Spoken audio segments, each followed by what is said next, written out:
Hello again, Power Rangers family, friends, and fans. Steve Andrino, aka Babu, here with a little short monsters review from Babu.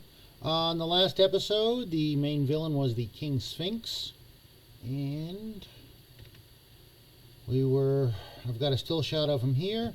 Mentioned the Sphinx being Egyptian mythology. That is definitely true, but only partially true. Obviously, the shot here has a lot of the Egyptian mythology. This, of course, is the Sphinx that most of us are familiar with, the statue built outside of the Great Pyramid of Giza. Now, the Sphinx, according to Egyptian mythology, had the body of a lion with the head of a man, sometimes a woman, as the Sphinx was actually meant to be a protector of the pharaoh, and the wings of a lion, although they're not exactly visible on the statue.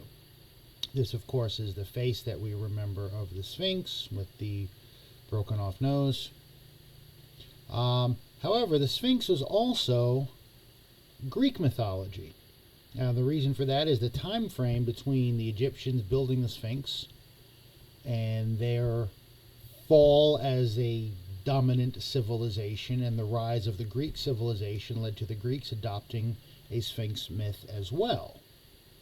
Now, before we get to that, of course, there's a shot of what they think the Sphinx might have looked like in its day, painted red, with the emperor's headdress on it in the blue and gold. Gold, of course, being valuable. Blue, of course, being the hardest color to dye things of that time.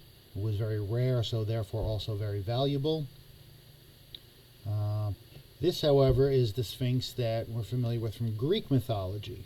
Greek mythology was always the head of a woman, and the Sphinx was more treacherous and more devious. Now, the Greek mythology is where we get the riddle of the Sphinx from. The Sphinx was perched on a mountaintop outside of Thebes to not allow anyone to enter or leave the city without answering the riddle, and anybody who failed to answer was eaten by the Sphinx. It was actually Oedipus who solved the riddle of the Sphinx. Yeah, 5,000-year-old spoiler here, but the riddle was, and it's been paraphrased a little bit, but what walks on 4 legs in the morning, 2 legs in the afternoon, and 3 legs in the evening? The answer to that is man, because as a baby he crawls. As he grows older, he learns to walk on 2 legs. As he gets older, he needs a cane to help support him. So that's the 4, 2, and 3 legs. Once Oedipus solved the riddle, the Sphinx threw herself off the cliff and committed suicide. However, back to the Egyptian. So we see here on King Sphinx, he does have the wings. Obviously has the body, not a human face, but more of a lion face as well, to make him more of a cool monster. And some of the traditional trappings of Greek. He's got the Heka.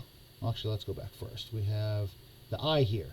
Now, I mentioned in the broadcast it was the eye of Horus. However, there were 2 eyes in Egyptian mythology. The eye of Ra, who was the sun god, and that was used more for harmony and repelling negative energy, whereas Horus was more for physical protection. Now, in this particular case, the eye is really neither of them. If I had to guess, because the eye of Ra was always the right eye and the eye of Horus was the left, this looks more like it would be a right eye or the eye of Ra, but not traditional as either one. Okay, next we have the staff, which is called the Heka. This was fashioned in the shape of a shepherd's crock to show that the pharaoh was the shepherd of the people, and he had the control over them. Again, also done in the blue and gold for the rarity and the value of the item.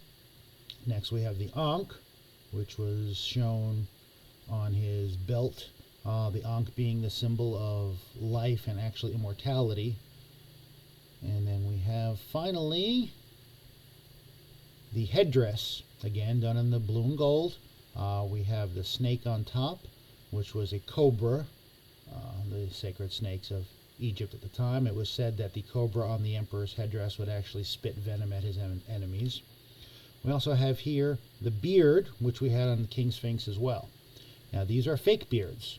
The Egyptians were actually known to shave, but only the emperors wore fake beards. And either they would be straight or they would curve a little bit at the end. And again, that was to show their power, that they were in charge. The beard was a nod to the god Osiris.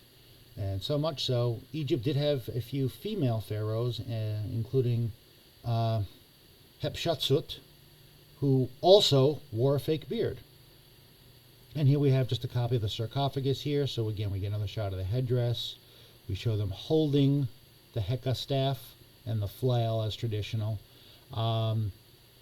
Interesting they used just the Heka staff for King Sphinx, but that again was more traditional for showing power over the people. Flail maybe might have been a little too on the nose, maybe didn't film good, I don't know. You know, whips are hard to control in a battle unless you're Indiana Jones. Alrighty. So there we have it. A little bit of mythology on the Sphinx. Thanks again for tuning in. I'm Steve Andrino, Babu. Join me next time for our next episode review. And remember, monsters need love too.